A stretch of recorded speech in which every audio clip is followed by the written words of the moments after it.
Try to imagine nothing. Go ahead. Close your eyes and try to visualize absolute emptiness. You probably see a black void, maybe some stars in the distance if you're feeling romantic, but essentially you picture a vacuum. You think of space as a stage, a big empty box where stuff happens. You put a planet here, a star there, maybe a confused astronaut floating in the middle. But the space itself, to you, it's just the container. It's the absence of things. I hate to break it to you, but that container doesn't exist. The idea of empty space is the greatest hallucination of the human mind. The universe isn't a box, it's a glob of jello. Okay, maybe not literal lime-flavored gelatin, but physically speaking, you are walking through a medium that is constantly being twisted, squashed, and pulled. When you look at the air in front of you, or the vacuum of space, you aren't looking at nothing. You are looking at a field. And until you understand what a field is, you don't understand physics. You're just memorizing rules for a game you don't know how to play. Let's start with something you can actually touch. Imagine a big, wobbling block of elastic material, a giant cube of jello sitting on a table. Now, suppose I reach in, grab a tiny speck of dirt trapped inside that jello, and I pull it. The jello distorts. It stretches. If you want to describe what happened to that block, you can't just say, it moved. That's lazy. You have to describe how every single point inside that block shifted relative to every other point. We call this strain. If I pull the corner, the middle moves a little, the far side moves barely at all, and the point under my finger moves a lot. To describe this mess, we need numbers, a lot of numbers. For every tiny point in that jello, we need to know how much it stretched sideways, how much it stretched upwards, and how much it stretched forward. And it gets worse. We need to know if it twisted. Did the top slide right while the bottom slid left? That's a shear. Suddenly, this innocent block of jello is a mathematical nightmare. To fully describe the stress and strain inside it, we can't just use a single arrow. We need a concept called a tensor, a beast of a mathematical object that packages all these stretches and twists together. But here's the beautiful part. This isn't just about jello. This is how the entire universe works. Physics is the business of assigning numbers to points in space. That's it. That's the job. If you assign a single number to every point in space, like, say, the temperature, you have what we call a scalar field. Imagine a block of metal that's hot on one side and cold on the other. You can close your eyes and point to any spot inside that metal, and there is a specific number waiting for you, 20 degrees. Move an inch left, 25 degrees. The temperature doesn't jump around randomly. It changes smoothly. It forms a landscape. Now, imagine drawing lines connecting all the points that have the exact same temperature. You get these invisible surfaces, like the contour lines on a topographic map. We call them isotherms. They are imaginary, but they tell you the shape of the heat. But a single number isn't enough for the interesting stuff. Sometimes, the universe has an arrow at every point. Think about a rotating object, or water flowing in a river. At every single point in that river, the water has a speed, but it also has a direction. It's going somewhere. You can't just say, the water is moving at 5 miles per hour. You have to say, 5 miles per hour downstream. This is a vector field. Imagine the room you are sitting in right now. The air seems still, but it isn't. There are tiny currents everywhere. If you could freeze time and attach a tiny little red arrow to every molecule of air showing where it was going, the room would look like a porcupine. That forest of arrows is a field. Heat flow works the same way. Heat doesn't just sit there. It flows from the hot spots to the cold spots. So, superimposed over your map of temperature numbers, there is a map of heat flow arrows. And here is the rule.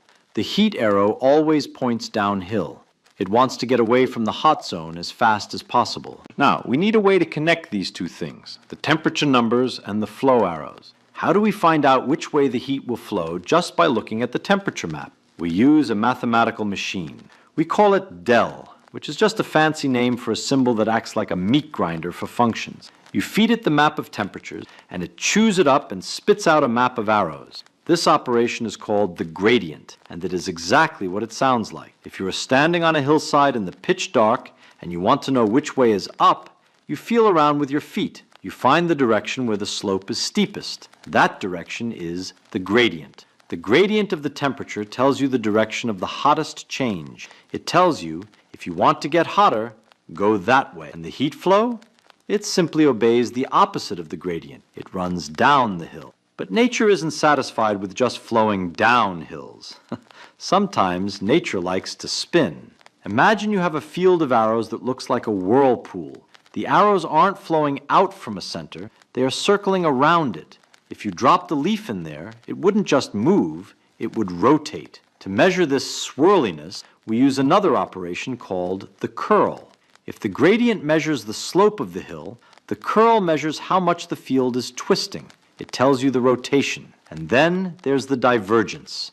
This measures how much the stuff is spreading out. If you have a nozzle spraying water, the divergence is high at the nozzle because water is exploding outward. If you have a drain, the divergence is negative because water is vanishing into it. Why am I telling you about hills, swirls, and drains? Because these three concepts, gradient, curl, and divergence, are the language of reality. Maxwell's equations, the laws that govern light, electricity, are just sentences written in this language. They say things like, the divergence of the electric field is the charge. Translation, electric charge is a sprayer that shoots electric field arrows outward. Or, the divergence of the magnetic field is zero. Translation, there are no magnetic sprayers, no magnetic charges. Magnetic lines never start or stop. They just loop forever. Speaking of magnetism, this is where things get really weird. You think you know what magnetism is. You played with magnets as a kid. You know they stick to the fridge and hate each other if you flip them around. But have you ever asked why? Why does a wire carrying an electric current suddenly turn into a magnet? Let's look at the force on a moving charge. We call it the Lorentz force. It's the rule that says if you shoot a charged particle through a magnetic field, it gets pushed sideways. Not forward, not backward, sideways. It's a force that acts perpendicular to the motion. That's bizarre. Gravity pulls you down. Electrical attraction pulls you closer. But magnetism pushes you sideways, like a rude pedestrian shoving you into traffic. The standard explanation involves the right-hand rule. You hold up your hand, point your thumb, curl your fingers, and look like you're trying to hail a taxi while doing yoga. It works, but it's arbitrary. Nature doesn't have hands. Here is the truth. Magnetism is not a separate thing. It's just electricity seen from a moving perspective. Imagine a copper wire. Inside, you have positive copper ions fixed in place, and a sea of negative electrons flowing through them like a river. This is the current. Now, imagine a single negative charge moving alongside this wire at the exact same speed as the electrons inside the wire. From your perspective, standing still in the lab, you see a current. You check your rule book and it says, currents create magnetic fields. Okay? The magnetic field pushes the moving charge toward the wire. Simple. But wait. Let's look at it from the perspective of the moving charge. If you are the charge, you are looking at the electrons in the wire, and they look stationary relative to you because you're moving at the same speed. If they are stationary, there is no current. If there is no current, there is no magnetic field. So, if there is no magnetic field, the force disappears, right? The charge should drift away?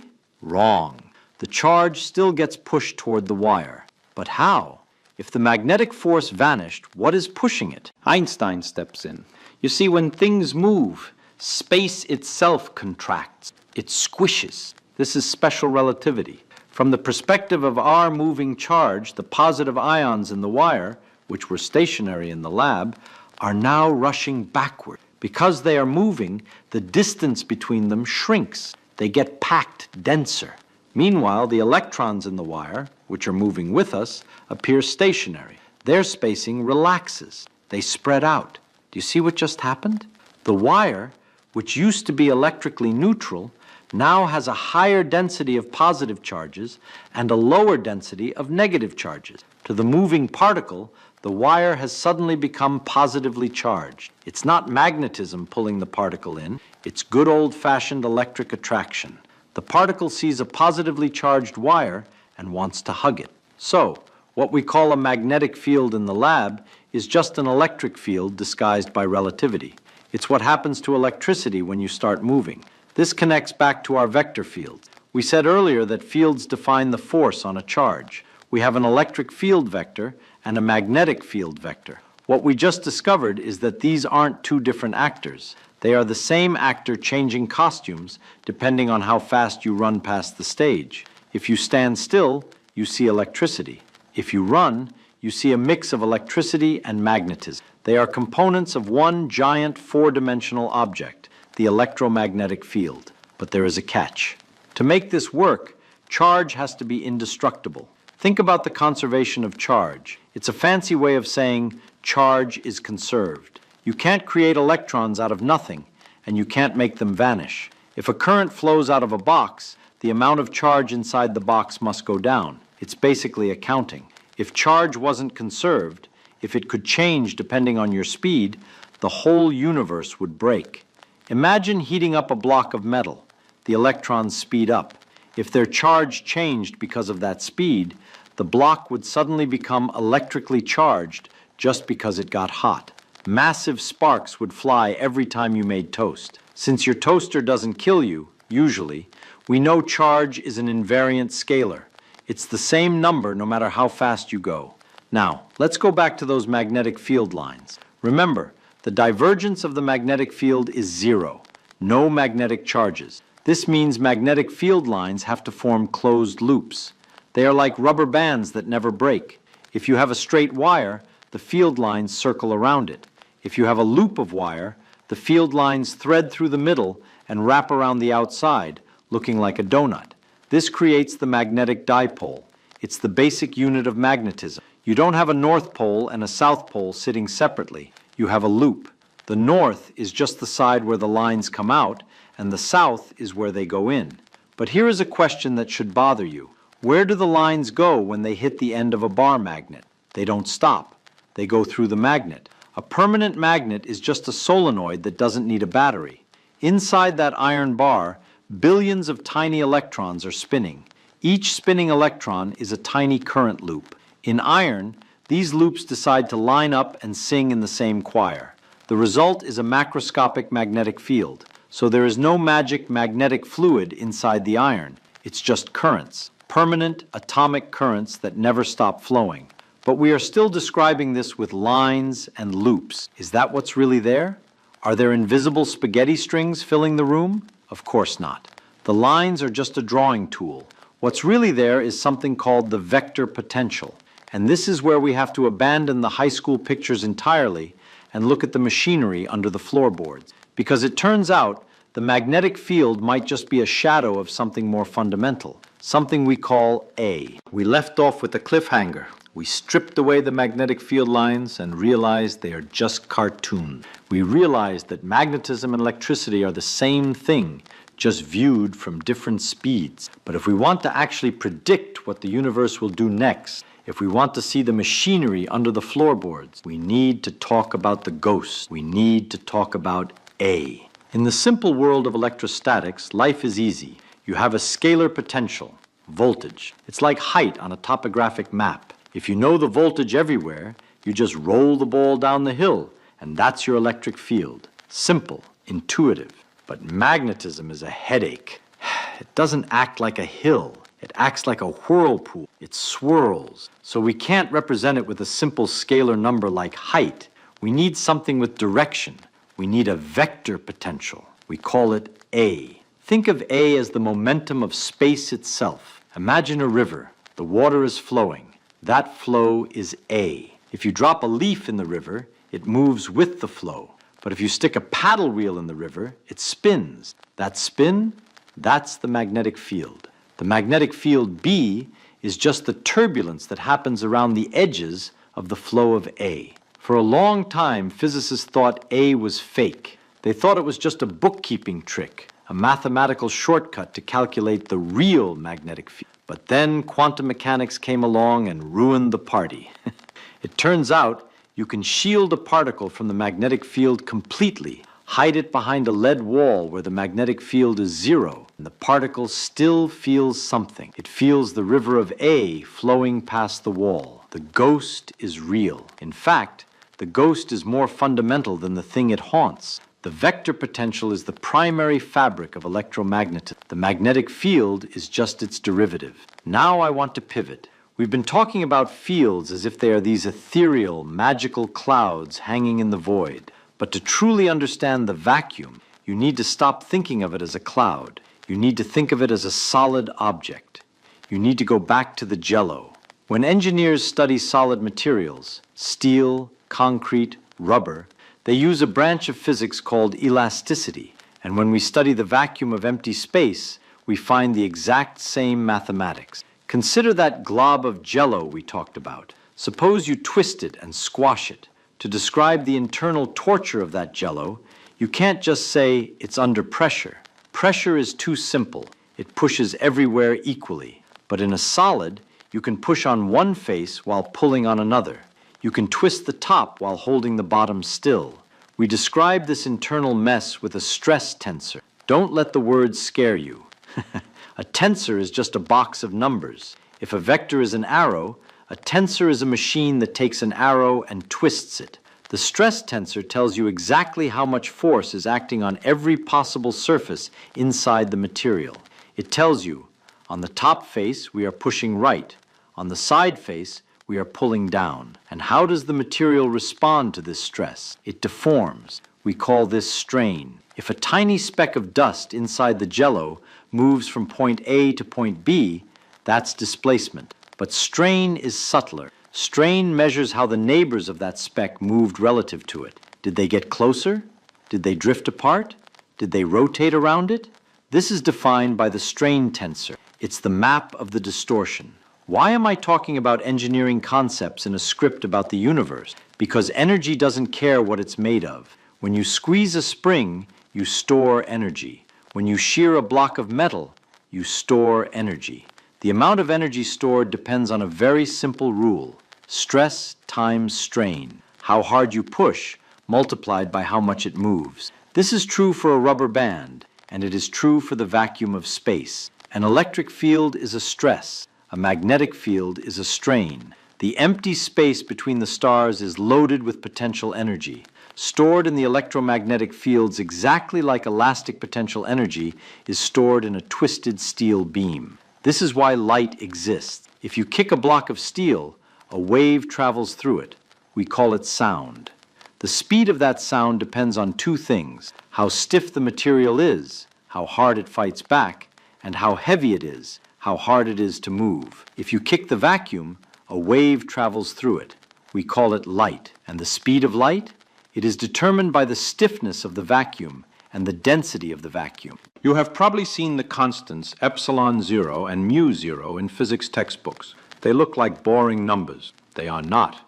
They are the elastic constants of the vacuum. One tells you how hard space fights back against electric stress, stiffness, and the other tells you how much magnetic inertia it has, density. Light travels at c, not because it's a cosmic speed limit imposed by the police, but because that is the speed of sound in the solid block of nothingness we call the universe. But here is where the analogy gets really fun.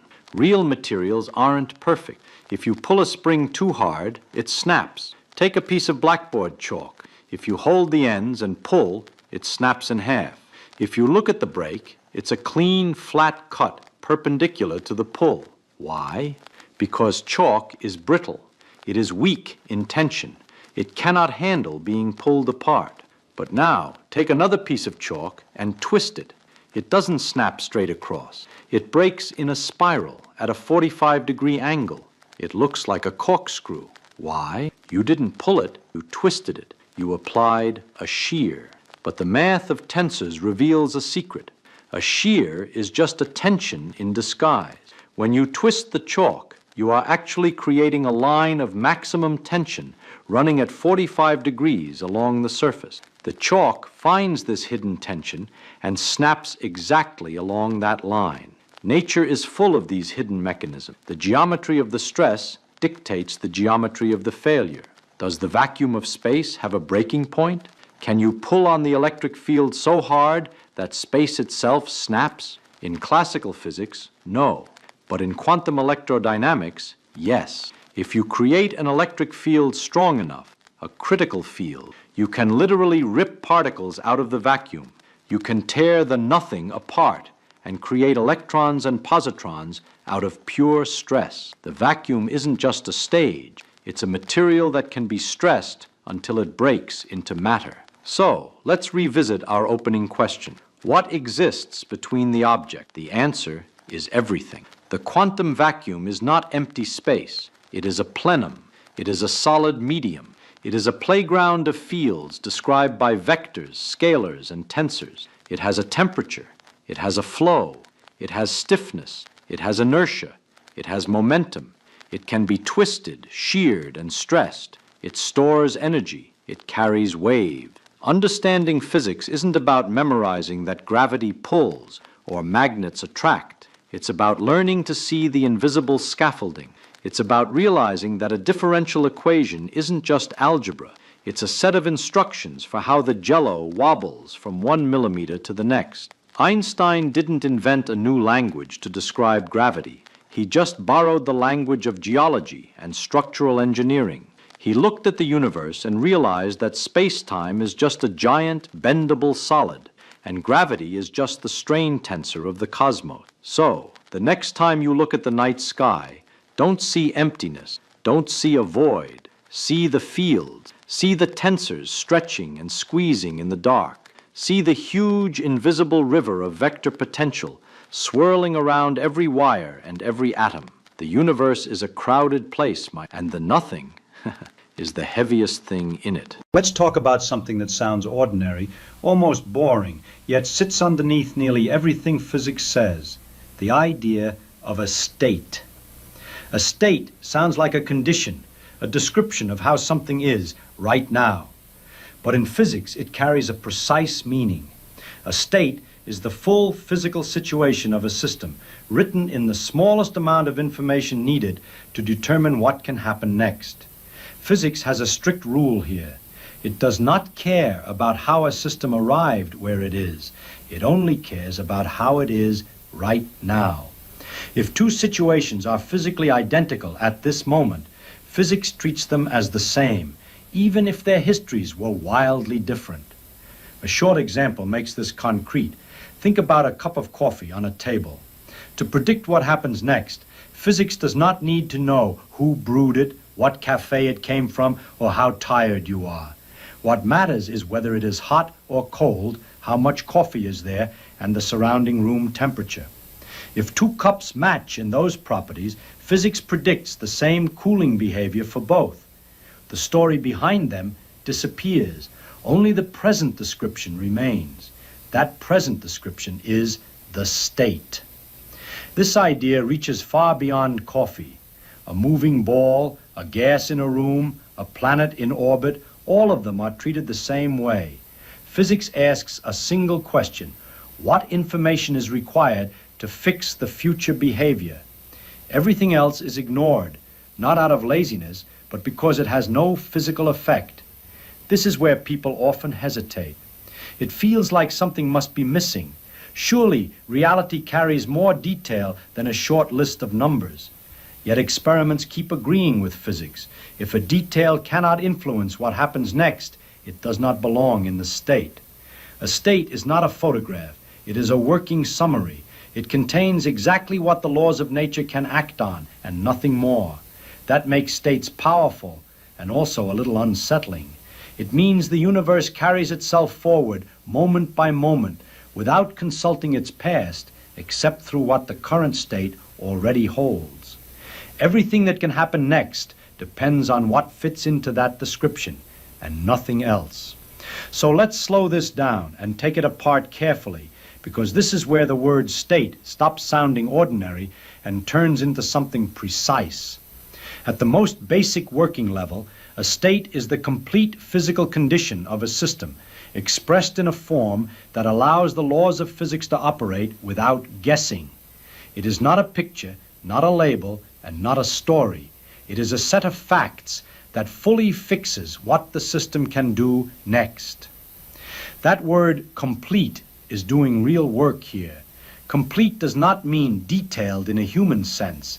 It does not mean rich, expressive, or emotionally satisfying.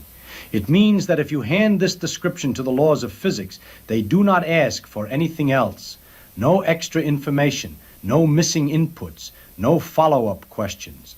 If some detail can affect what happens next, it belongs in the state. If it cannot, it does not. That rule sounds obvious until you apply it seriously. Return briefly to the coffee. Suppose 2 cups sit on the same table. One was brewed 5 minutes ago, the other an hour ago. One was stirred clockwise, the other counterclockwise. One came from a cafe, the other from a kitchen. None of that enters the state.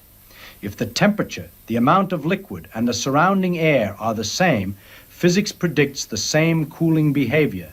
The rest feels important to us, but it has no physical leverage. That difference between what feels real and what can influence future behavior is where many people get lost. Physics has learned to be ruthless about it because prediction depends on it. This tells us something crucial about what a state actually is. A state is not how things look, it is how things are positioned relative to the rules. That is a very different notion. It trades rich description for functional sufficiency. This is why states so often look like a short list of numbers, not because reality is simple, but because most details cancel out when it comes to future change. People often expect that more description should always improve prediction. Physics finds the opposite. Extra description often adds noise without adding power. States are minimal on purpose. Now follow the consequences of that idea. Any change you can think of, motion, heating, mixing, decay, growth, can be described as a transition from one state to another. The laws of physics are nothing more than rules that map one state into the next. This reframes the entire structure of physics. Instead of objects being pushed around by laws, you get states being updated by rules. Instead of causes acting on things, you get present conditions fixing future conditions. Take memory. People often speak as if physical systems remember their past. Physics says something stricter. Any trace of the past must be encoded in the current state. If it is not encoded there, it has no effect on what follows. A stretched spring carries information about being stretched because its present shape contains it. A scar carries information about an injury because the tissue structure contains it. A cooled cup of coffee carries no information about how hot it was an hour ago because nothing in its present condition encodes that fact. Memory in physics is not a mysterious faculty. It is information stored in a state. This leads to a result many people resist. The past has no direct influence on the present. Its influence exists only through what survives in the current state. If nothing survives, the past is physically silent. This is not a philosophical preference. It is forced by how prediction works. If 2 systems share the same state, physics gives them the same future. No experiment has ever contradicted this. Now let's push deeper into what a state is, not just how it behaves. A state is an abstract object. That word often raises eyebrows, but here it means something very specific. The state is not located in space the way the system itself is.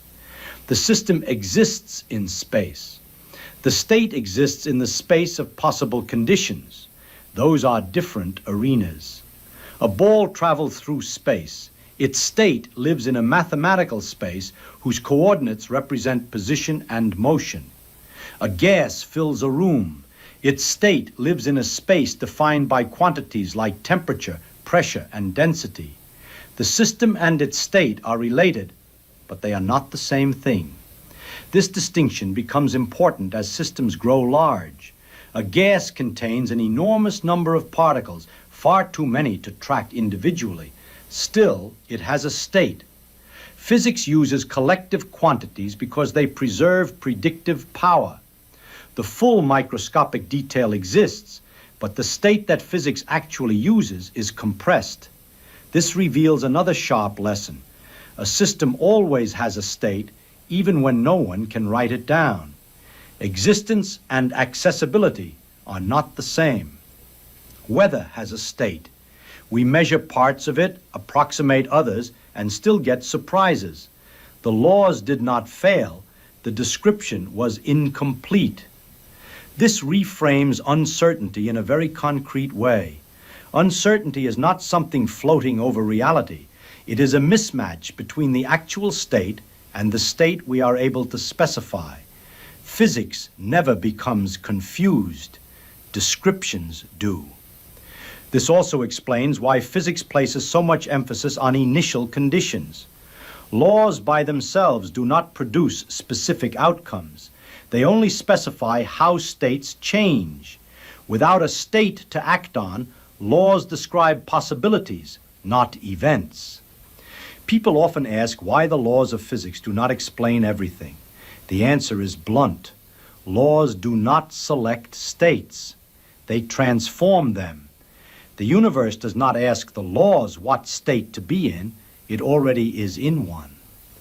Now bring this picture into modern physics.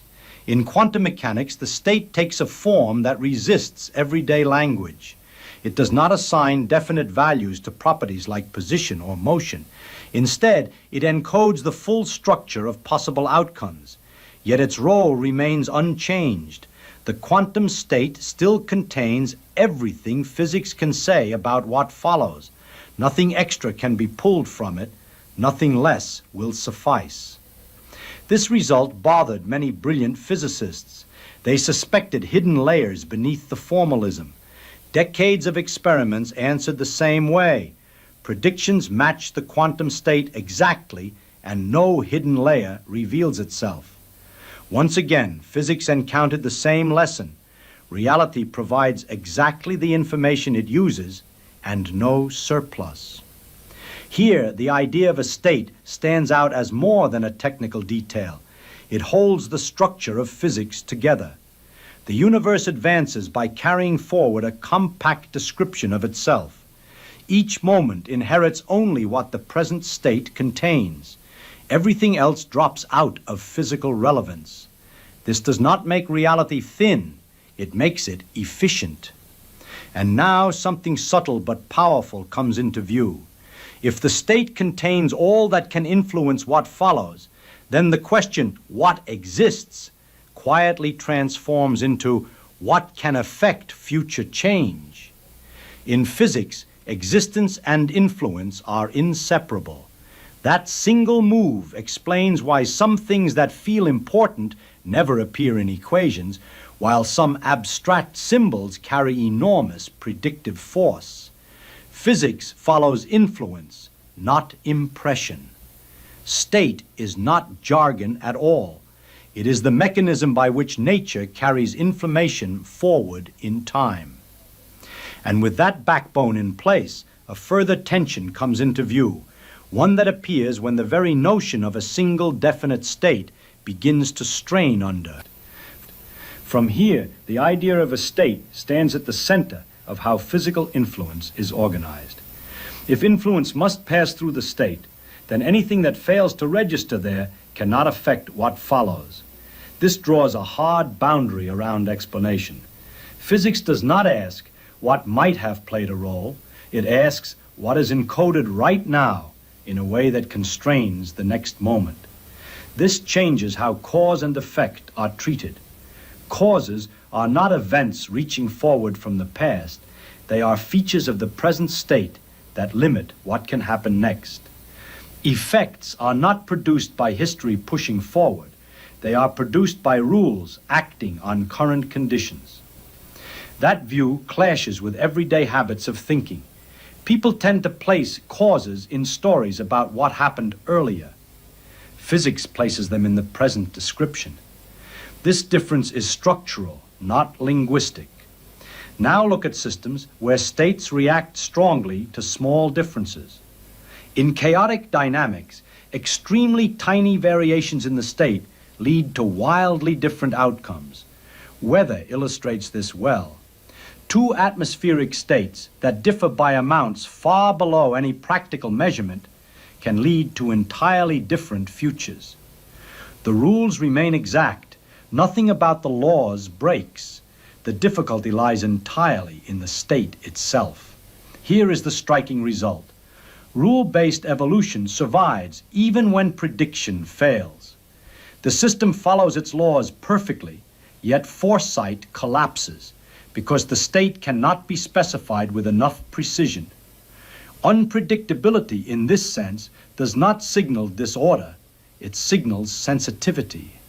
This separates two ideas that are often mixed together. Lawfulness describes how states lead to states. Predictability describes whether those transitions can be tracked with the information available. One can hold without the other. Now move to smaller scales. Quantum physics accepts the same framework and then stretches it in a way that defeats familiar expectations. The quantum state does not list properties as fixed facts. It does not supply a definite position or motion ahead of interaction. Instead, it encodes how the system can respond when interaction occurs. This is not vagueness, it is precision of a different kind. The quantum state contains everything that can shape outcomes. It simply refuses to supply values that have no physical role until interaction takes place. This leads to one of the most surprising consequences in physics. The same state can give rise to different outcomes depending on how it is probed. The outcome is not stored in advance, it is selected through interaction. For a long time, many physicists expected a deeper layer that would restore familiar descriptions. Experiments repeatedly blocked that route. Predictions drawn from the quantum state matched reality exactly, and no hidden layer ever showed itself. Here, the meaning of a state sharpens further. It is not a list of attributes. It is a constraint on possible futures. Nothing outside that constraint appears in outcomes. This reworks causation again. There is no side channel through which influence travels beyond the state. No invisible mechanism supplements it. Influence passes forward only through what is encoded at each moment. This also explains why higher-level sciences remain valid without conflict. Chemistry, biology, and neuroscience all describe states, just not microscopic ones. A chemical state summarizes bonding arrangements. A biological state summarizes metabolic activity. A neural state summarizes electrical and chemical activity across networks. Each level tracks influence relevant at its scale. None violate physics because each respects the same rule. Future behavior is limited by present conditions.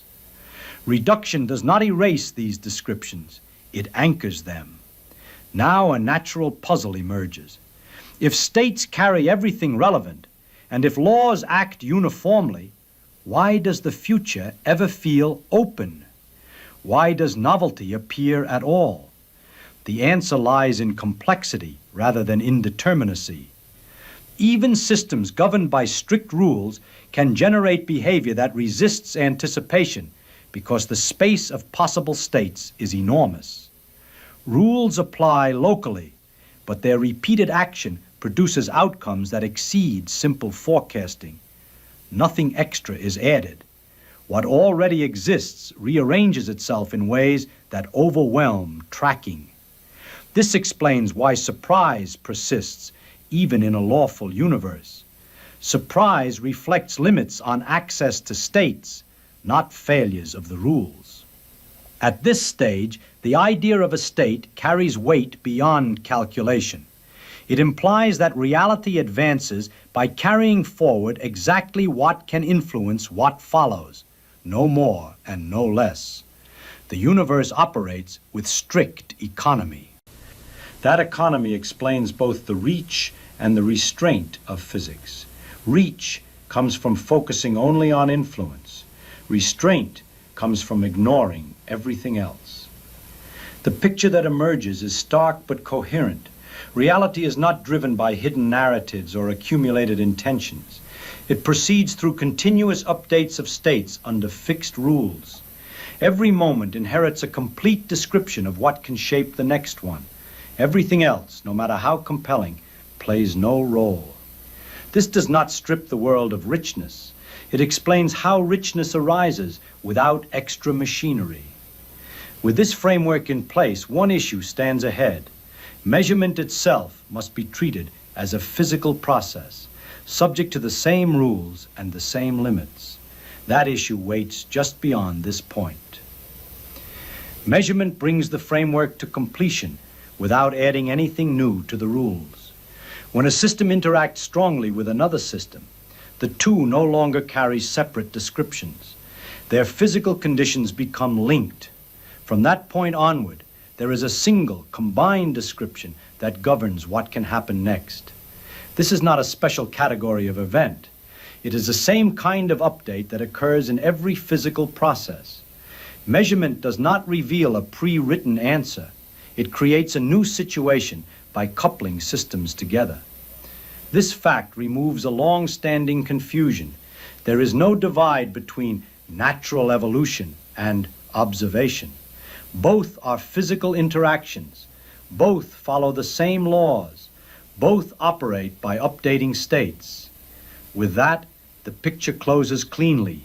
Physics rests on a small set of claims that have survived every test placed against them. Every physical system carries a complete description of its current condition. The laws of physics operate only on that description. What happens next depends only on that description and the laws. Anything not present in that description cannot influence future behavior. These statements are not philosophical positions. They are the conditions required for prediction, explanation, and consistency to function at all. There is also a crucial distinction that keeps reappearing across physics. A system can have a well-defined description even when no one can specify it fully. Limited access restricts forecasting, not the behavior of the system itself. Nature does not wait for complete information in order to proceed. This explains why lawful behavior continues even in situations where outcomes appear surprising or irregular. There are also boundaries worth stating clearly. Physics does not claim that current descriptions of states are final. Classical descriptions were replaced by quantum ones. Future theories may alter the form again. What cannot be removed is the role these descriptions play.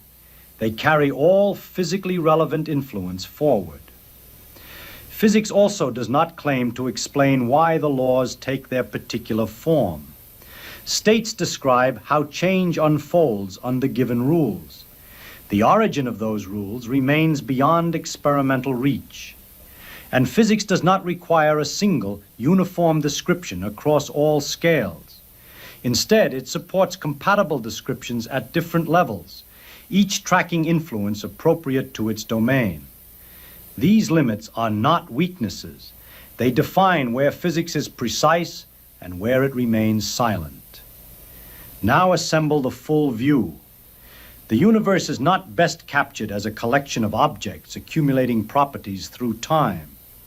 It is better captured as a continuous progression of physical conditions, each one determining what can follow.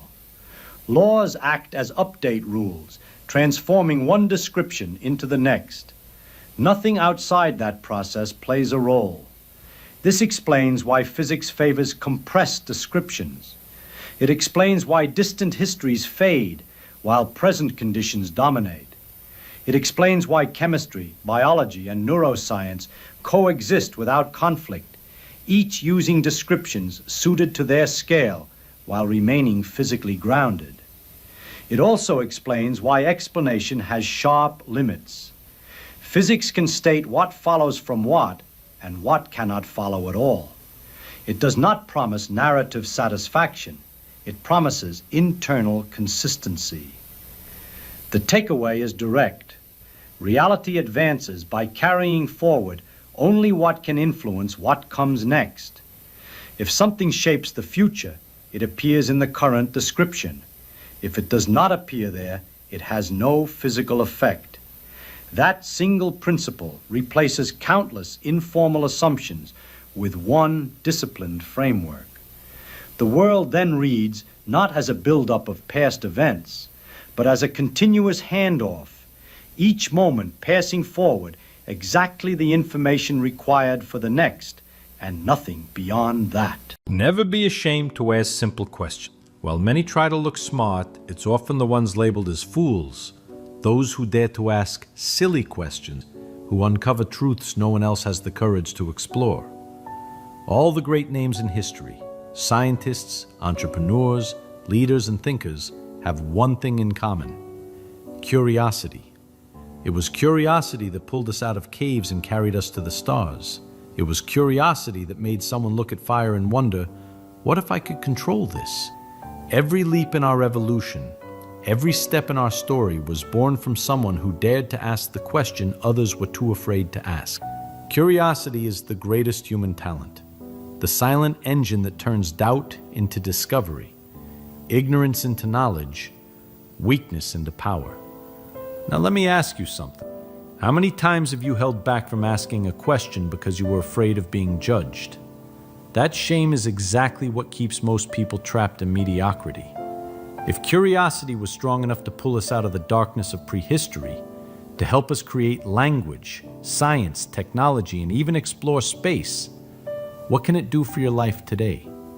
Curiosity is like an eternal flame burning inside of us, but too many let it die out in the name of routine, rush, or the vanity of pretending to know everything. True success isn't about looking smart. It's about having the courage to admit you don't know, and the humility to put yourself in the position of a learner. Now imagine something that could change the way you see the world. Most people just keep repeating ideas, copying opinions, accepting ready-made answers without ever questioning them. It's like they're all walking in a line, staring only at the back of the person in front of them. But the curious refuse to live that way. They step out of line, raise their heads, look around and ask, is there another way? Why is everyone walking in this direction? Pay close attention now, because this is where the power of thinking differently is born. Curiosity frees you from the prison of repetition. While the crowd settles for, this is how it's always been, the curious are guided by a single question. What if it could be different? It's in this small detail that we find the great difference between those who follow and those who lead. Every successful man and woman you admire has this in common. They aren't satisfied with superficial answers. They dig deeper, investigate, explore. They have the courage not to believe the first answer, to doubt what seems obvious, to question even what looks unquestionable. Don't ever accept memorized formulas without deeply understanding why each thing works the way it does. That's the mindset that can revolutionize even what others believe to be absolute truth. The curious think differently because they dare to step out of line, and the curious prosper because they see opportunities that the conformists could never imagine. Think about this.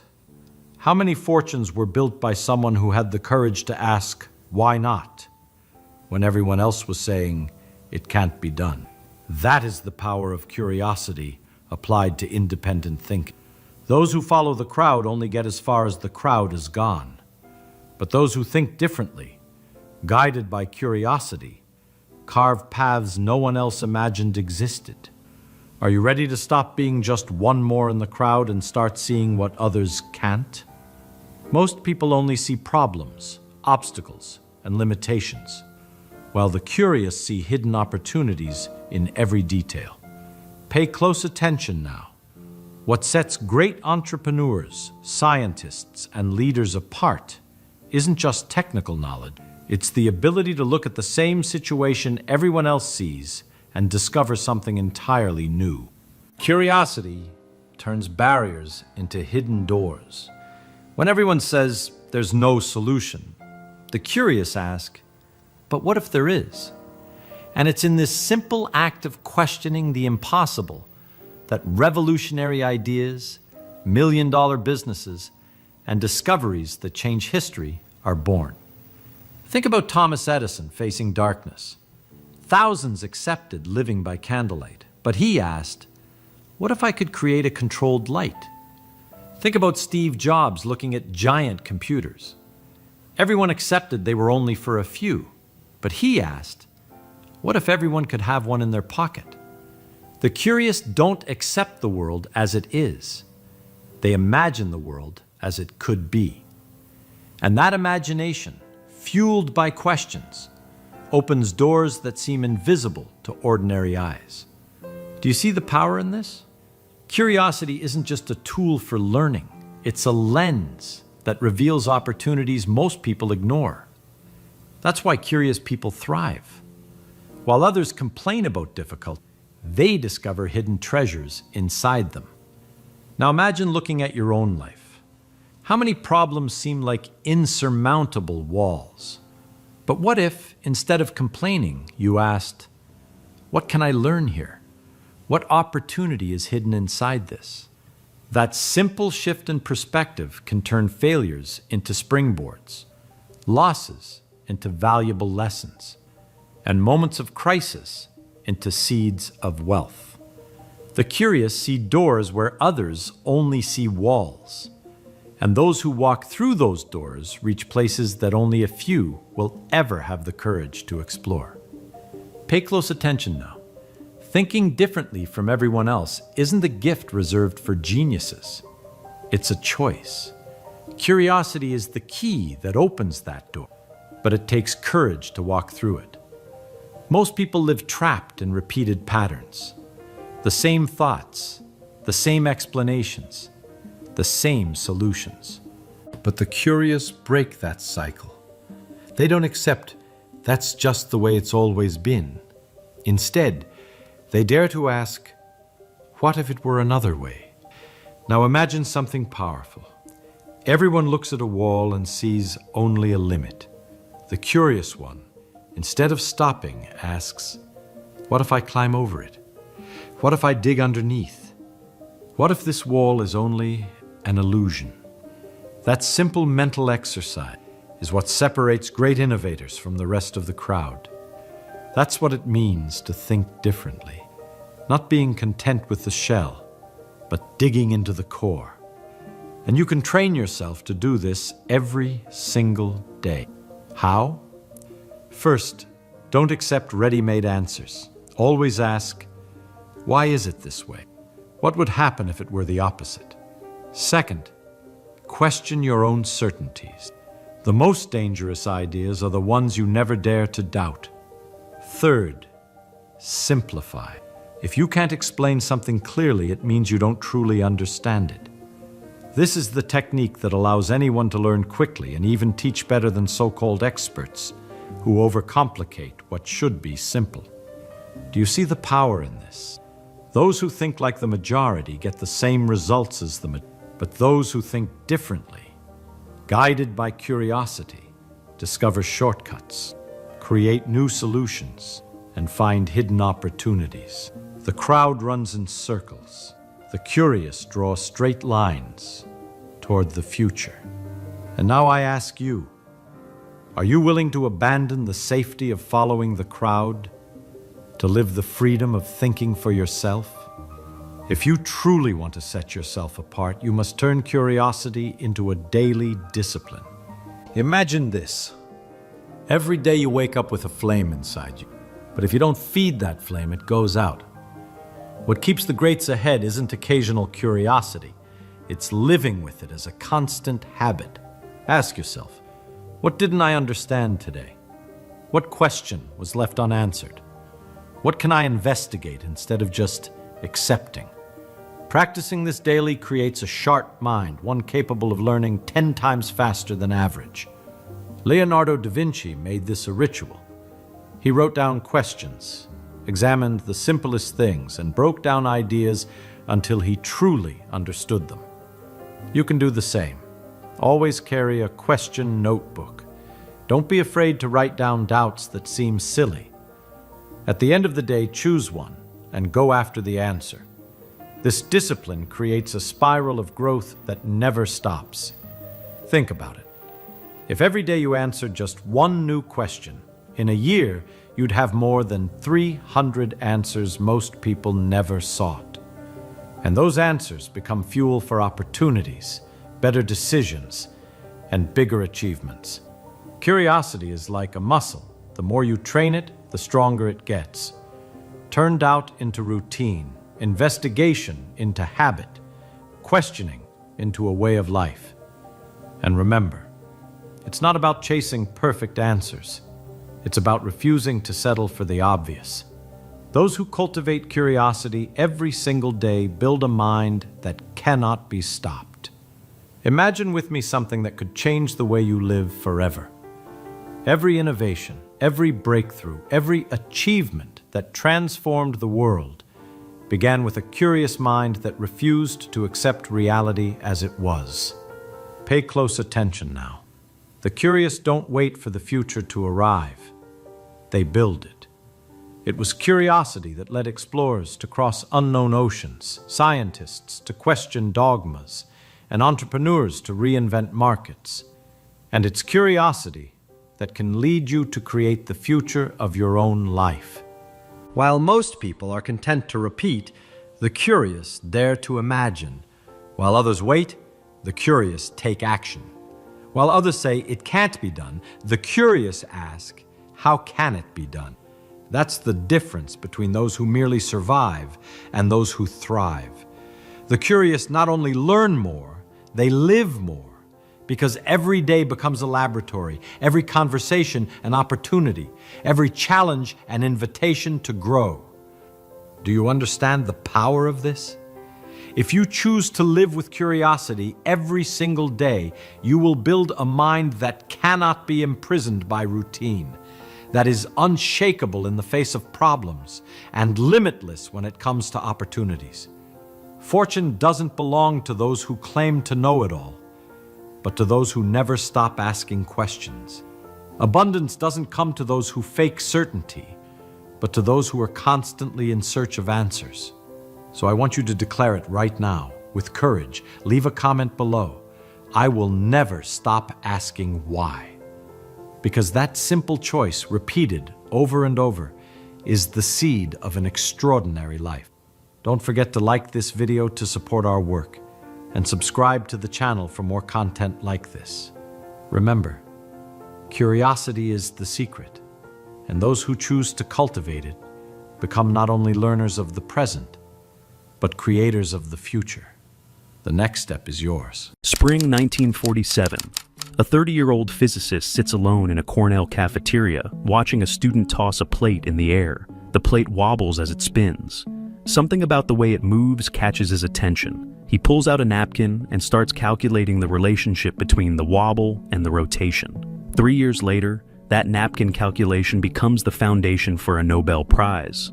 But the path from a spinning plate to Stockholm reveals something most people get catastrophically wrong about genius. This story comes directly from Feynman's documented accounts in Surely You're Joking, Mr. Feynman, and his 1965 Nobel lecture, corroborated by Hans Bethe and other Cornell colleagues who witnessed this period. What happened in that cafeteria wasn't a sudden inspiration. It was the resolution of a crisis that nearly destroyed Feynman's career before it began. October 1945. Feynman leaves Los Alamos after helping build the atomic bomb. He accepts a prestigious position at Cornell University, recruited personally by Hans Bethe.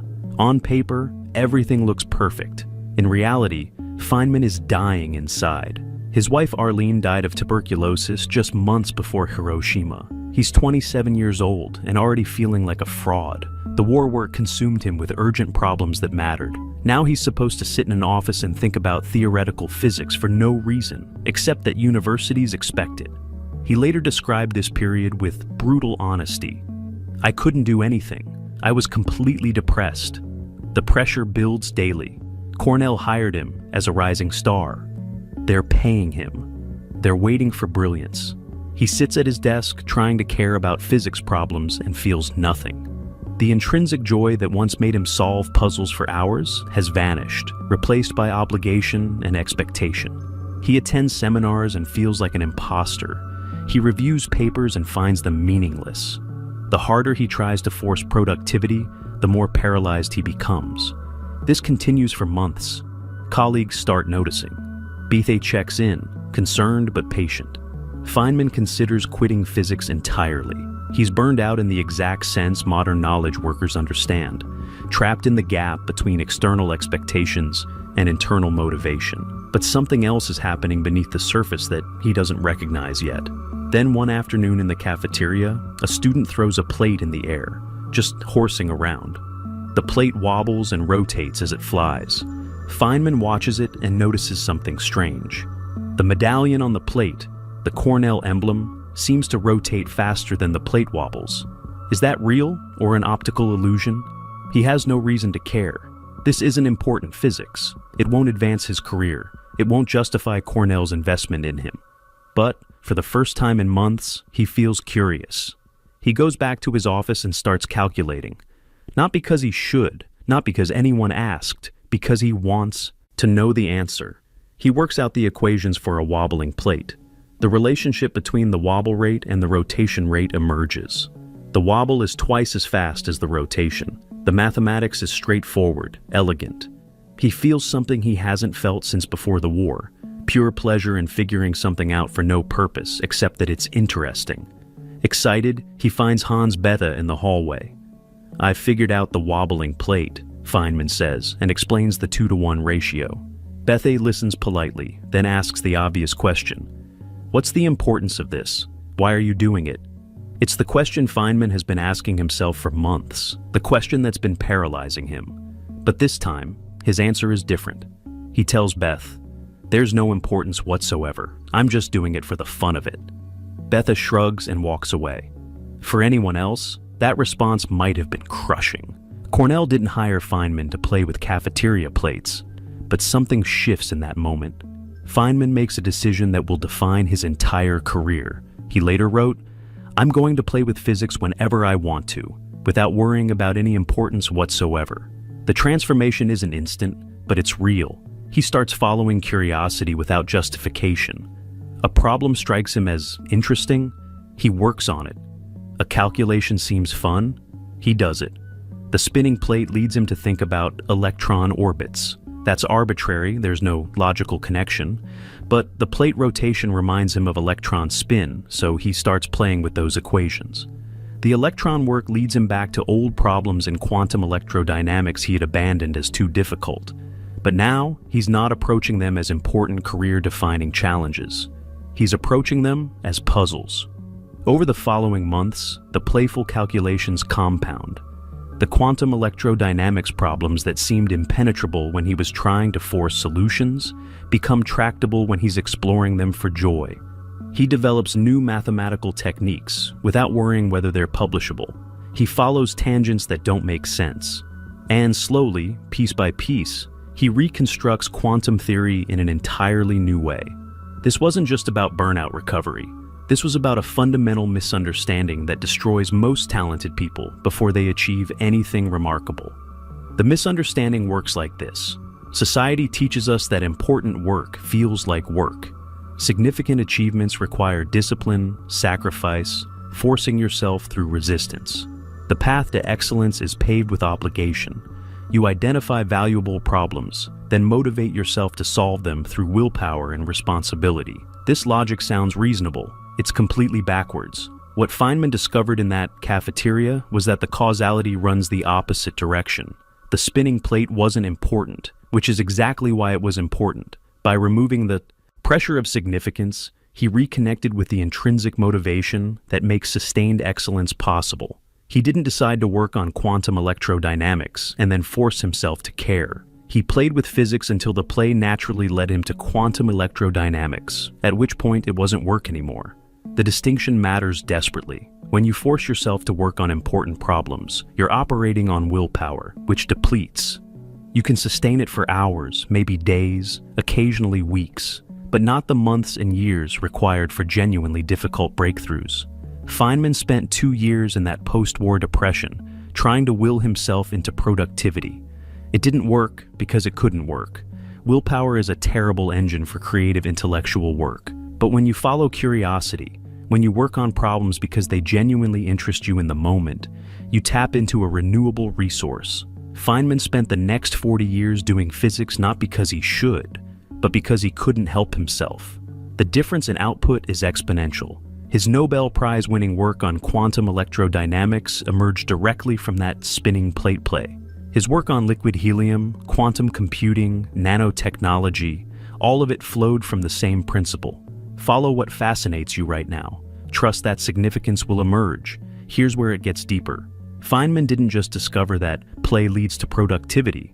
He discovered why conventional approaches to important work create the opposite of what they intend. When you label something as important, your brain activates threat response systems. You start worrying about failure, judgment, wasted resources, reputation. These systems evolve to keep you alive, not to make you creative. They narrow your focus, make you risk-averse, trigger perfectionism and procrastination. You freeze, exactly as Feynman froze at Cornell. The paradox is that by removing importance, by treating quantum electrodynamics as no more significant than a wobbling plate, Feynman lowered his psychological stakes enough to actually think clearly. The play wasn't a vacation from real work. The play was how real work happens. He later said, "Physics is like sex. Sure, it may give some practical results, but that's not why we do it." This principle extends far beyond physics. The same pattern destroys knowledge workers across every field. You identify an important career goal, a significant project, a problem that matters. Then you try to force yourself to work on it. You create accountability systems, deadlines, motivation techniques. The more important the problem, the more resistance you feel. The more resistance you feel, the more you conclude you need better discipline. You're solving the wrong problem. The issue isn't insufficient willpower. The issue is that importance triggers psychological mechanisms that make genuine creative work impossible. The solution isn't to abandon ambition or reject responsibility. The solution is to engineer situations where the work you find intrinsically fascinating happens to align with valuable outcomes. Feynman didn't stop caring about physics. He stopped caring about whether any particular piece of physics was important. That subtle shift changed everything. Consider your own experience. Remember a project where you got completely absorbed, where hours vanished and you couldn't stop thinking about it even when you tried. That wasn't discipline. That was intrinsic motivation. Now, remember a project where you knew you should work on it, where it was important for your career or income or reputation, but you kept procrastinating and forcing yourself forward. Same person, same brain, opposite results. The difference wasn't the difficulty of the work. The difference was whether you cared about the work itself or about the consequences of the work. Most career advice tells you to identify valuable skills and force yourself to develop them. Feynman's spinning plate reveals why that fails. You can't sustain forced effort long enough to achieve expertise. Instead, you need to find the intersection between what fascinates you and what produces value, then trust yourself to stay there. That sounds risky, like giving up control. But the alternative, trying to power through years of resistance on willpower alone, is what actually fails. The modern knowledge economy makes this even more critical. Information work has no physical constraints forcing you to stay productive. No one watches you think. You can spend 8 hours at a desk accomplishing nothing, and no one knows until results don't materialize months later. In this environment, intrinsic motivation isn't optional. It's the only reliable engine. Companies that understand this stop trying to motivate employees through carrots and sticks, and instead design conditions where people encounter genuinely interesting problems. The best careers aren't built by identifying lucrative fields and forcing yourself to excel. They're built by following curiosity until you accidentally become one of the few people who deeply understand something valuable. Feynman's later career validates this completely. He never took another project because it seemed important. When Caltech recruited him, he negotiated unusual freedom to pursue whatever interested him. When NASA asked him to investigate the Challenger disaster, he agreed not because space policy mattered to his career, but because he was curious about the technical details. He investigated by himself, talked to engineers instead of administrators, ran his own experiments, and discovered the O-ring problem that NASA was hiding. Then he insisted on including his findings even when the commission tried to suppress them. None of that would have happened if he was optimizing for career importance. It happened because he was following curiosity.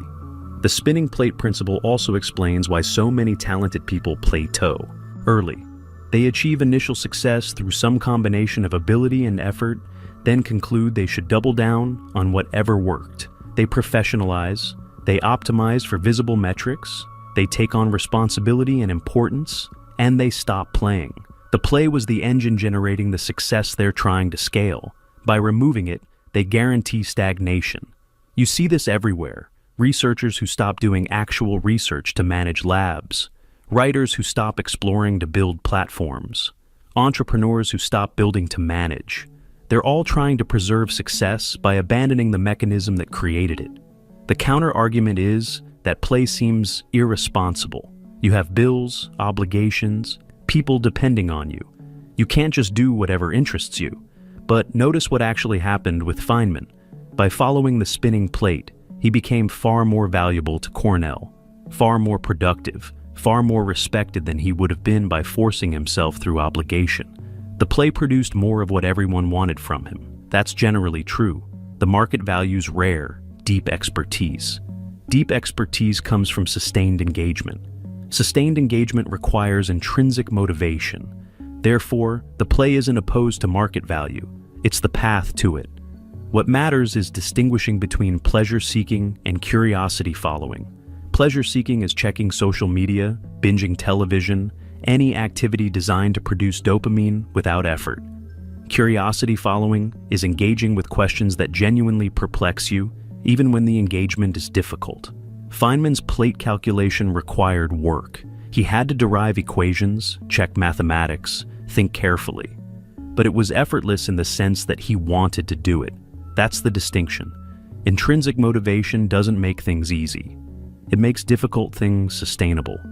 The tragedy is that most people never discover their spinning plate.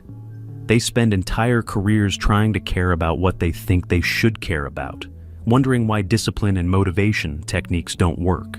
They never try the other path. Pay attention to what naturally captures their curiosity.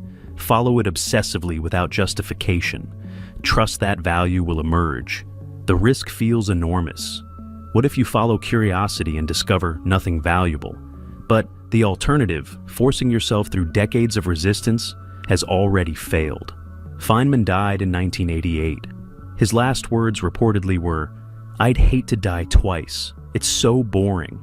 Even terminal cancer couldn't make him pretend significance where he felt none. That consistency, that lifelong commitment to only doing what genuinely interested him, produced some of the 20th century's most important physics. The importance was a side effect. The curiosity was the point. The spinning plate that changed physics forever wasn't special. Any plate would have worked. What mattered was that Feynman gave himself permission to care about it without justification. That permission created space for genius to emerge. You likely have a spinning plate somewhere in your life right now, some problem or question that fascinates you for no good reason. The question isn't whether it's important. The question is whether you're brave enough to follow it anyway. What would happen if you stopped trying to care about what you should care about and started paying attention to what you actually care about? Feynman found out. The answer changed everything. Time doesn't exist, at least not the way you think it does.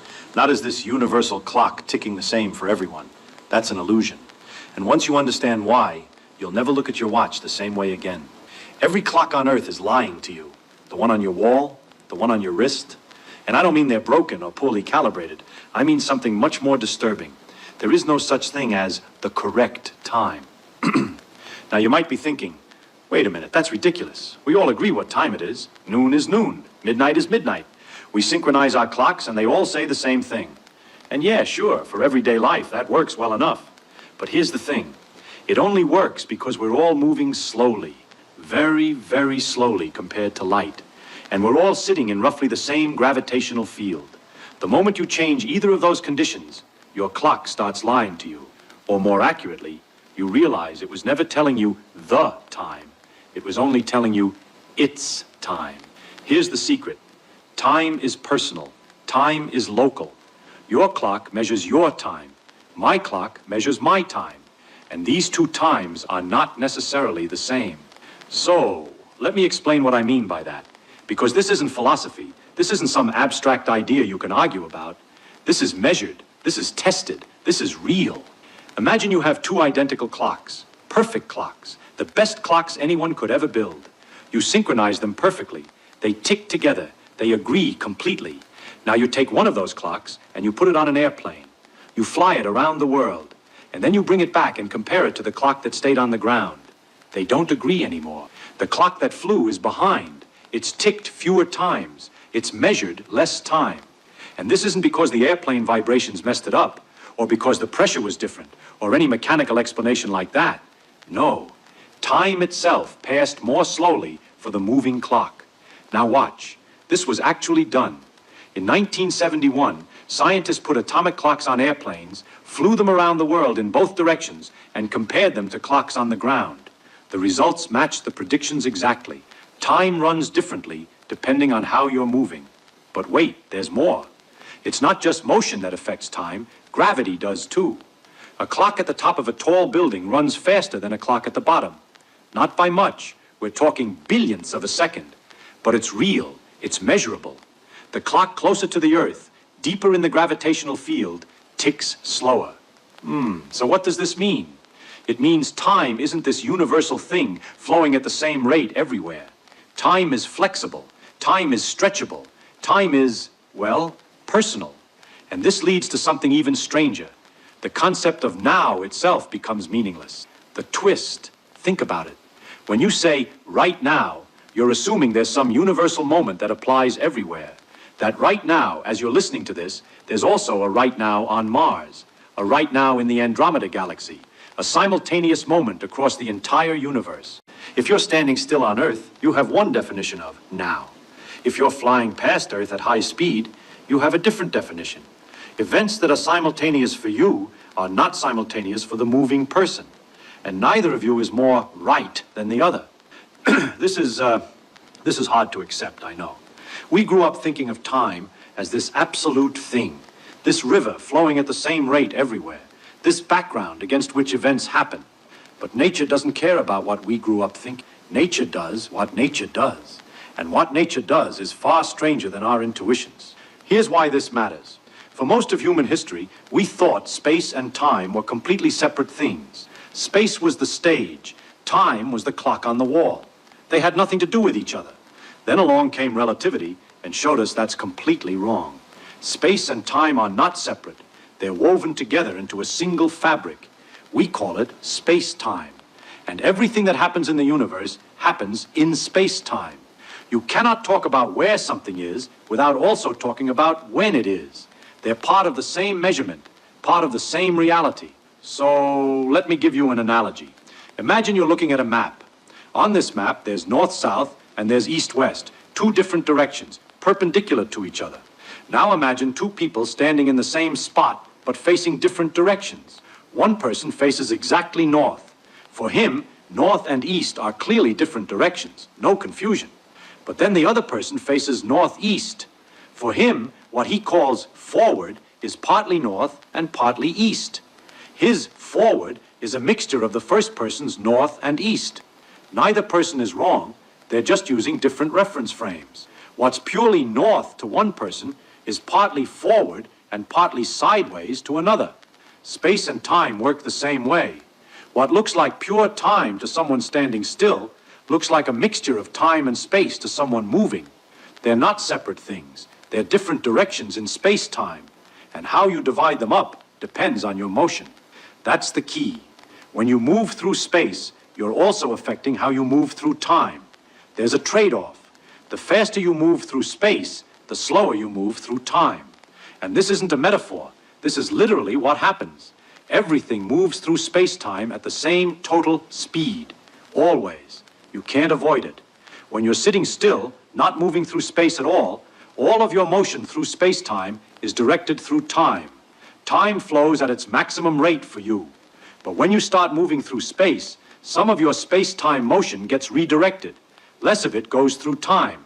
So time slows down for you compared to someone who's standing still. Now you might ask, okay, but if time slows down when I move, why don't I notice it? And that's a great question. The answer is because everything slows down together. Your clock slows down. Your heartbeat slows down. Your thoughts slow down. Every process that could possibly measure time slows down by exactly the same amount. So from your perspective, everything feels normal. It's only when you compare your experience to someone else's, someone who is moving differently, that the difference shows up. Your clock and their clock no longer agree. Your time and their time have diverged. And here's the shock. This isn't a small effect at high speeds. If you could travel at 99% the speed of light, time would slow down by a factor of about 7. 1 year for you would be 7 years for people back on Earth. Get even closer to light speed, 99.9%, and the factor becomes about 22. You could take a trip for a few years, come back, and centuries could have passed on Earth. You could outlive everyone you know. You could see the far future, not by living longer, but by having time pass more slowly for you while the rest of the universe ages. This is real. This is how the universe works. Time is not what you thought it was. Well, nature doesn't think in terms of space and time separately. Nature thinks in terms of space-time. And once you start thinking that way too, everything starts to make sense. Imagine you're driving your car on a road. The road goes north. You can measure how far north you've gone. Simple enough. But now the road curves. It starts going a little bit east as well as north. Now, for every mile you drive, you're not going a full mile north anymore. Some of your motion is being spent going east. The total distance you travel along the road stays the same. But how that distance gets divided between north and east, that changes depending on the direction of the road. Here's the truth. Space-time works exactly like this. There's a kind of distance in space-time, and everything travels through space-time. But how that travel gets divided between space and time depends on your motion. When you sit still, all your travel through space-time goes through time. You're not moving through space, so you move through time at the maximum rate. When you start moving through space, some of your space-time travel gets redirected into space. Less of it goes through time, so you age slower. Your clocks tick slower. Time dilates. It's not magic, it's geometry. It's the geometry of space-time. Now, this might sound abstract, so let me make it more concrete. There's a quantity in space-time that everyone agrees on. No matter how fast you're moving, no matter where you are, this quantity is the same. We call it the space-time interval. Think of it this way. In regular space, if I measure the distance between 2 points, I might get a different answer than you if we're using different coordinate systems. Maybe I'm measuring in one direction and you're measuring in another. We disagree about how far east something is or how far north.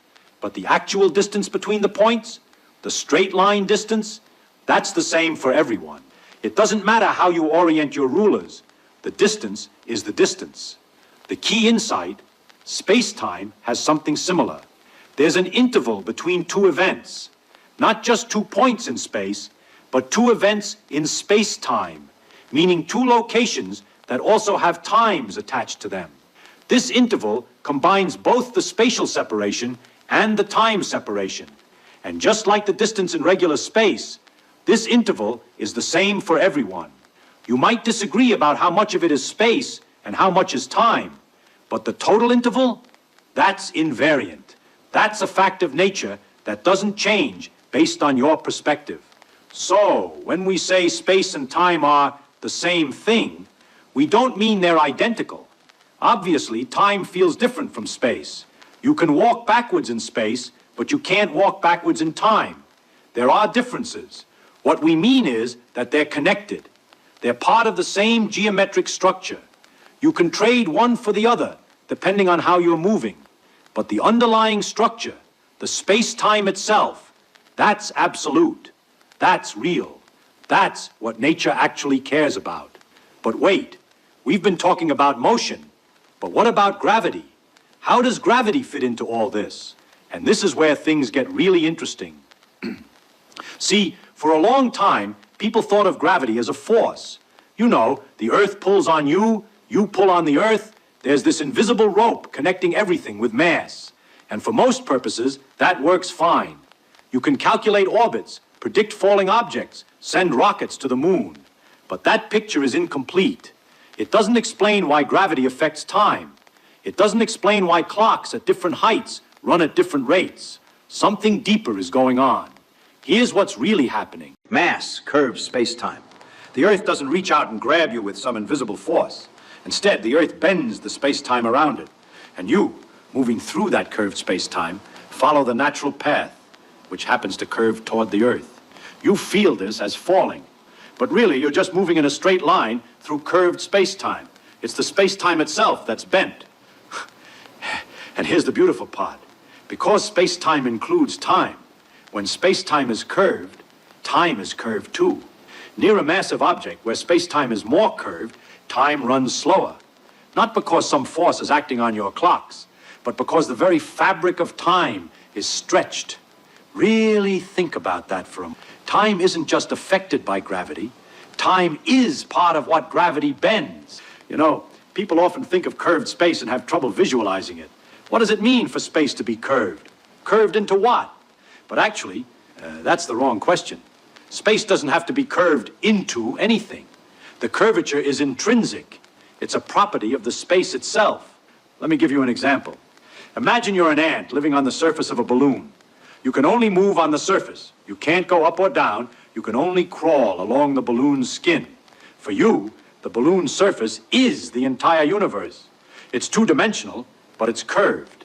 If you walk in what feels like a straight line, you'll eventually come back to where you started. The surface wraps around. Now, we standing outside can see that the balloon is curved in three-dimensional space. But you, the ant, can figure out the surface is curved without ever leaving it. You can do experiments. You can measure angles of triangles. You can notice that the rules of flat geometry don't quite work. The surface itself has curvature, and you can detect it from the inside. Now watch this. Our space-time is the same way. It's curved. We don't need to ask, curved into what? Because the curvature is detectable from within space-time itself. We measure it by watching how clocks run at different rates, how light bends near massive objects, how objects accelerate toward each other without any force pushing them. This isn't philosophy. This is physics. This is measurable. And here's where time comes back in. The curvature of space-time near Earth is mostly curvature of time, not space. Space itself is barely curved at all near Earth. But time is significantly curved. That's why clocks at different heights tick at different rates. That's why falling objects accelerate. The time curvature is the dominant effect. So, when you drop a ball and watch it fall, what's really happening?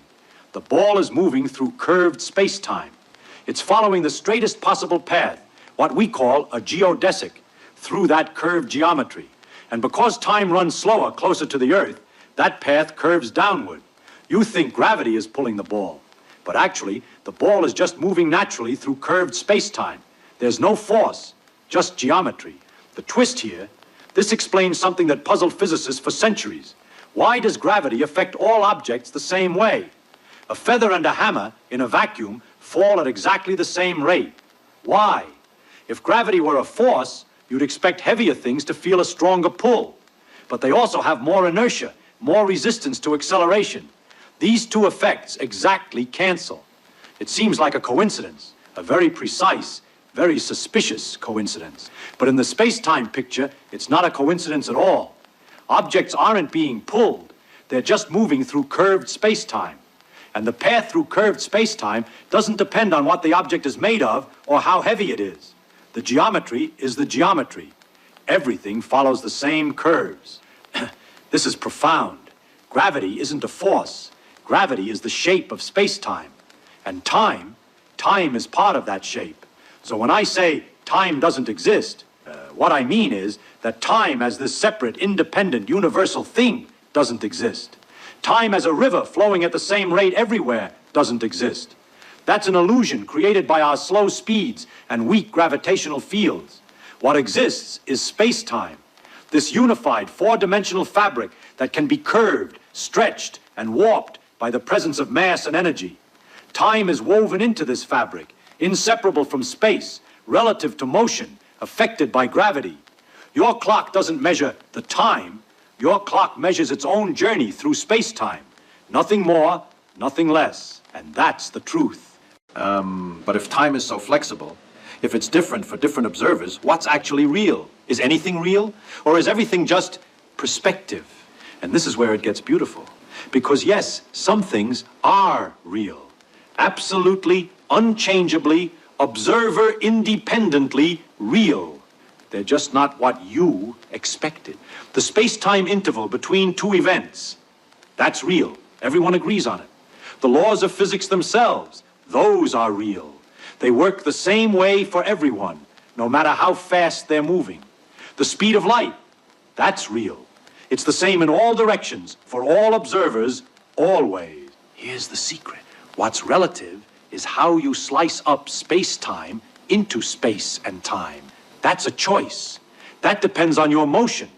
But the space-time itself, the underlying four-dimensional geometry, that's absolute. It's like, Time doesn't exist. At least not the way you think it does. Not as this universal clock ticking the same for everyone. That's an illusion. And once you understand why, you'll never look at your watch the same way again. Every clock on Earth is lying to you.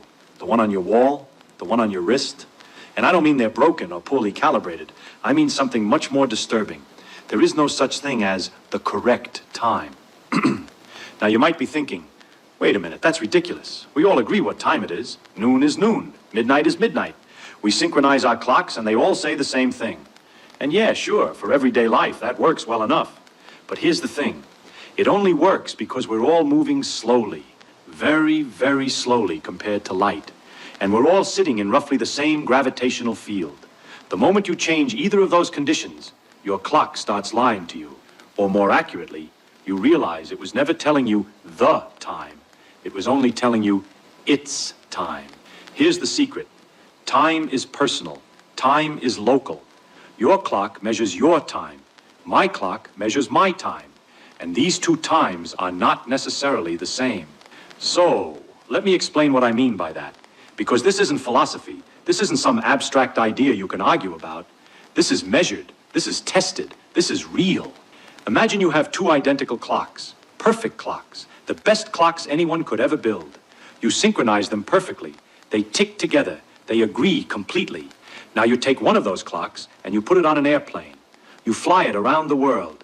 And then you bring it back and compare it to the clock that stayed on the ground. They don't agree anymore. The clock that flew is behind. It's ticked fewer times. It's measured less time. And this isn't because the airplane vibrations messed it up, or because the pressure was different, or any mechanical explanation like that. No. Time itself passed more slowly for the moving clock. Now watch. This was actually done. In 1971, scientists put atomic clocks on airplanes, flew them around the world in both directions, and compared them to clocks on the ground. The results matched the predictions exactly. Time runs differently depending on how you're moving. But wait, there's more. It's not just motion that affects time. Gravity does too. A clock at the top of a tall building runs faster than a clock at the bottom. Not by much. We're talking billionths of a second. But it's real. It's measurable. The clock closer to the Earth, deeper in the gravitational field, ticks slower. So what does this mean? It means time isn't this universal thing flowing at the same rate everywhere. Time is flexible. Time is stretchable. Time is, well, personal. And this leads to something even stranger.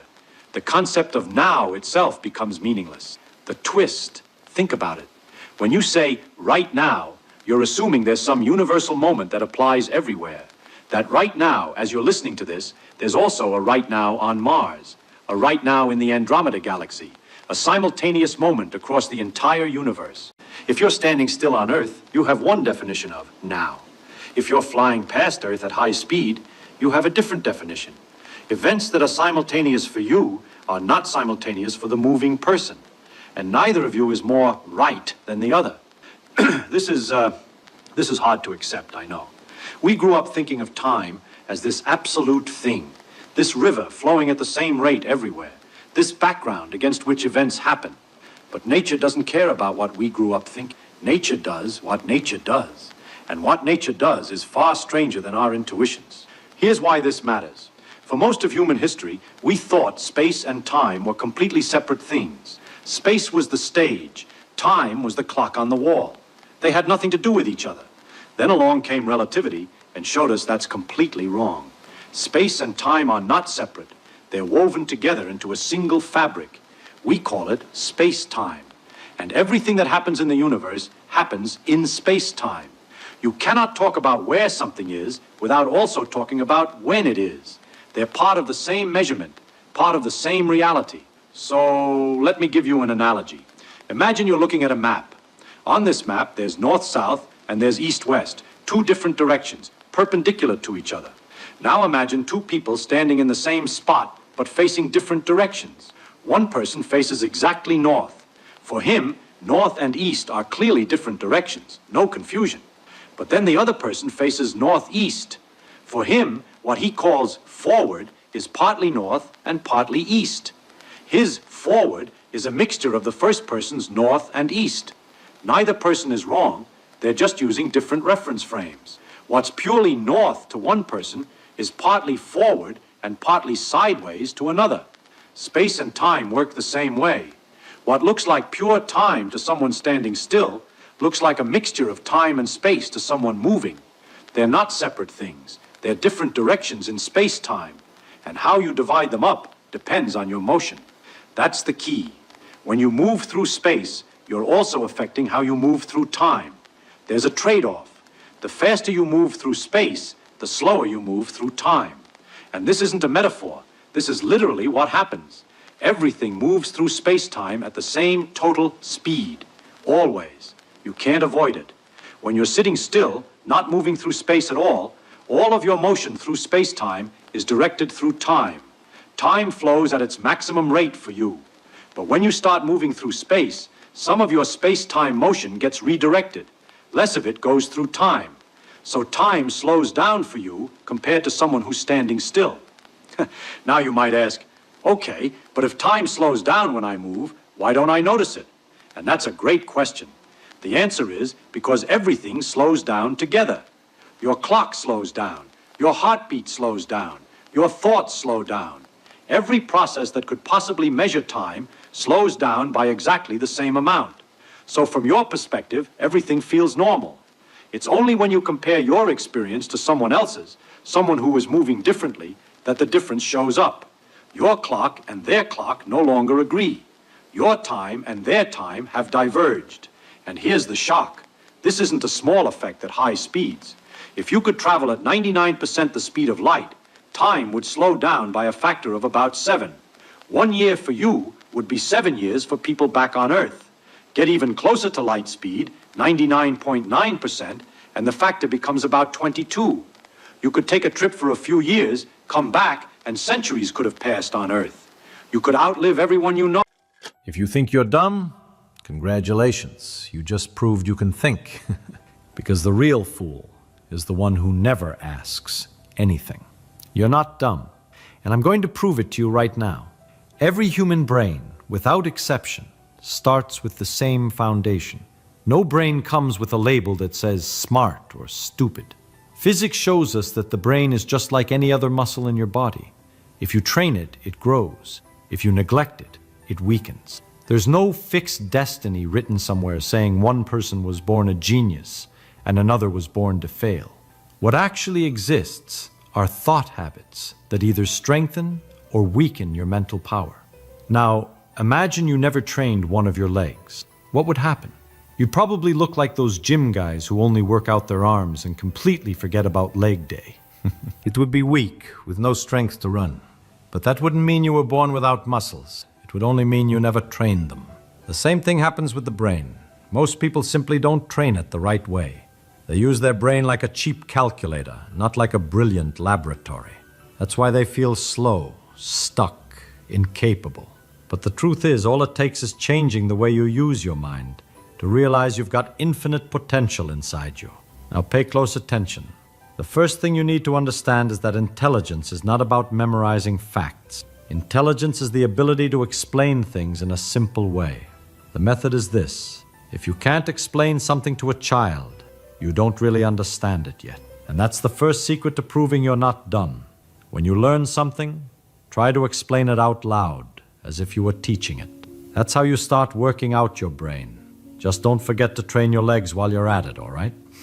Your brain is forced to organize the internal mess. It takes scattered bits of information like loose Lego pieces and has to build them into a coherent castle. This activates different areas: memory, language, creativity. It's as if regions that usually work separately suddenly come together in a grand orchestra. When you try to explain what you've learned, you're not just repeating it like a parrot. You're rewriting the knowledge inside your own head. And here's the key. If you want to learn any subject more easily, simplify it. The brain loves to turn everything into complications. It almost feels like the harder something sounds, the smarter a person thinks they are. But real intelligence is taking what's complicated and making it so simple that even a child can understand it. Want to see it in action? Take a look at this little monster of an equation. Beautiful, isn't it? Looks like something a NASA genius would scribble on a chalkboard. Just looking at it, most people freeze up and think, that's it, I'm dumb, I'll never get this. But the truth is, what's really happening here is simple. All of that is nothing more than a complicated way of representing basic relationships between numbers. For example, right in the middle of all that chaos, you could say, this is just a fancy way of calculating the difference of two squares. And when you simplify it, it's really just x plus y. What looked like a mysterious equation is simply a sum in disguise. And that's the secret. When you simplify, the brain breathes. It understands the essence. Math isn't about memorizing giant formulas. It's about recognizing patterns. And the same goes for any field: physics, biology, finance. If you learn to search for the essence, the why behind things, suddenly everything becomes clear. No one is dumb when facing a hard problem. What we really have are bad explanations, messy and overcomplicated, that turn something simple into a maze. But when you force your mind to translate things into simple terms, you realize the brain was never the problem. The problem was always the way you were trying to learn. And it's not just in math. We simplify in physics, too. Someone walks in with authority and says, the law of inertia describes that a body in motion tends to remain in motion. Sounds complicated, right? Want me to simplify? It's just this. If you kick a ball, it keeps rolling until something stops it. That's it. In biology, the same story. Someone says in a serious voice, photosynthesis is the biochemical process by which autotrophic organisms convert light energy. Phew, exhausting. Want the simple version? It's just the way plants invented to eat sunlight. Done. No mystery. And you know what's best about all this? This way of learning is actually more fun. Because let's be honest, traditional studying is boring as hell. It's like trying to memorize an entire phone book just to look smart. But when you learn to simplify, when you turn the complicated into something simple, that's when the real fun begins. That's the moment the genius is born, the one who enjoys asking questions, who smiles when discovering the why behind things, who takes pleasure in turning mystery into clarity. Learning is like playing, because when you're having fun, the brain doesn't see it as an obligation. It sees it as a game. And with games, we keep going. Have you noticed? You can play video games for hours without getting tired. But 15 minutes of a boring lecture feels like medieval torture. Why? Because games have challenge, curiosity, fun. When you bring that same spirit into your studies, you unlock a superpower. Imagine this. You take a tough math problem, or some crazy concept in physics, and instead of thinking, oh my God, I'll never get this, you think, okay, how can I turn this into a joke? How can I explain this to my 10-year-old cousin and make him laugh?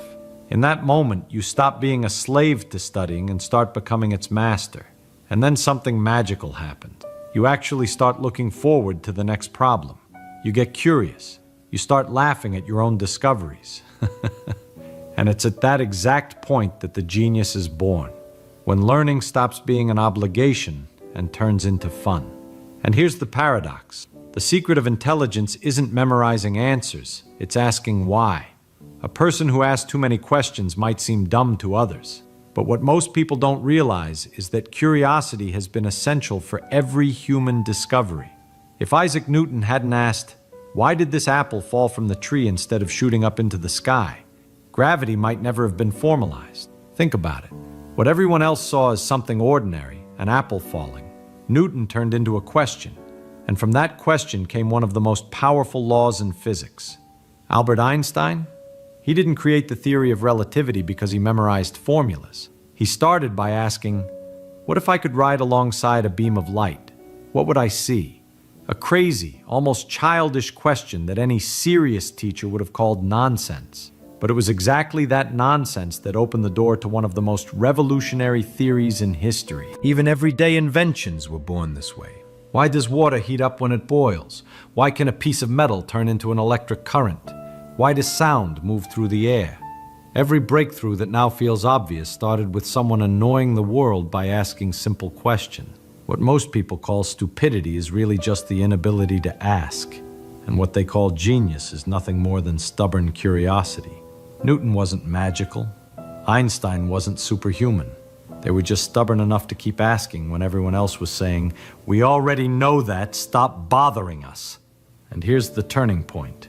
Genius is born when you take seriously the questions everyone else ignores. If the apple falls, ask why. If the shadow moves, ask why. If a 500-ton airplane flies while a little bird drops dead from a tree, ask why. The more you let those stupid questions bother you, the closer you are to brilliance. And here's a truth almost nobody talks about. You're not dumb for asking. You're only dumb when you care too much about what other people think of you. Because that, deep down, is what kills curiosity. You wanted to raise your hand in class and ask, but then you thought, they'll laugh at me. They'll think I don't know anything. But guess what? It's exactly by not asking that you stay not knowing it. A genius is the person who simply doesn't care. He asks, he gets it wrong, he gets it right, he asks again, until he understands. And here comes a crucial point: emotional intelligence. There's no use in training your brain if you're still a slave to other people's opinions. A brilliant mind isn't just one that understands physics or math. It's one that understands itself. It's the kind of mind that doesn't get shaken by stupid criticism, doesn't compare itself to the neighbor, and doesn't fall apart because someone said, "That's obvious." Pay close attention now. Anyone who lives worried about judgment will never discover anything new. Every bold idea they have, their first thought is what their friends will say, what the family will say, what the experts will comment. The result? They spend their entire lives hiding their questions, and with them, hiding their true potential. You want to be seen as intelligent? Then stop trying to look intelligent. Focus on being curious, on simplifying, on laughing at your own mistakes, and on learning quickly. That is far more rare and far more valuable than pretending to know everything.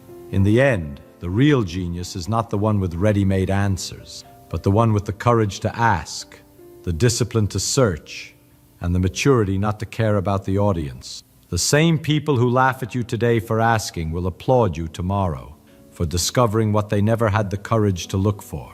So, what should you start doing today to train your mind like a genius? First, cultivate curiosity. Ask why about everything. There's no such thing as a stupid question. There's only the fear of looking stupid. And you already know, you're not dumb for asking, you're dumb for caring too much about what others think. Second, practice simple explanation. Every time you learn something, try to teach it out loud as if you were explaining it to a child. If you can't, it means you don't really understand it yet. Go back, simplify it, and explain again. That's the workout that truly strengthens your brain. Third, take action. Just thinking isn't enough. Solve problems, write, test your ideas. Action is the final exam that shows whether you truly understood or if you were just memorizing. Fourth, practice concentration. Stop letting yourself get distracted every 5 minutes. When you focus on one single thing, your mind works like a laser. Fifth, build self-confidence. Don't wait for applause. Every genius has been called crazy at some point. The difference is they kept going anyway. Curiosity plus simple explanation plus action plus concentration plus self-confidence. That is the manual that proves you were never dumb. You just needed to learn how to use your brain the right way. And remember this, Inside your head, you carry the same kind of brain that wrote symphonies, that built rockets, that discovered gravity, that decoded DNA. You have a brain capable of finding the cure for cancer, of creating technologies that don't even exist yet, of transforming your life and the lives of millions of others.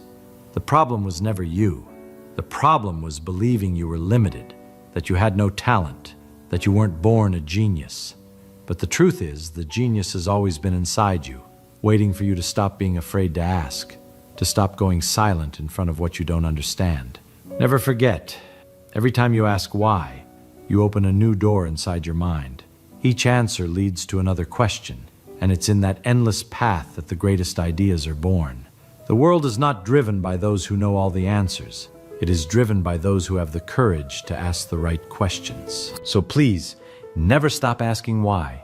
Never let shame or judgment kill your curiosity, because it's exactly that curiosity, that restless spark inside you, that can change everything. You're not dumb. You never were. You're an explorer, and your mind is the greatest unexplored territory that exists. Take care of it, train it, simplify, focus, trust, and keep asking, because every single why could be the beginning of the next great discovery. And now I want you to do something simple but powerful. Leave your comment down below. Write, "I will never stop asking why." Declare it, because every word you write is a commitment to your own growth. And don't forget to like this video, because that shows it truly resonated with you. Subscribe to the channel to keep receiving content that challenges your mind and expands your worldview. Think about it. Maybe a single click today could be the start of a massive transformation in your life. So comment, like, subscribe, and hit the bell. Because here you don't just get information, you get tools to think like a true genius.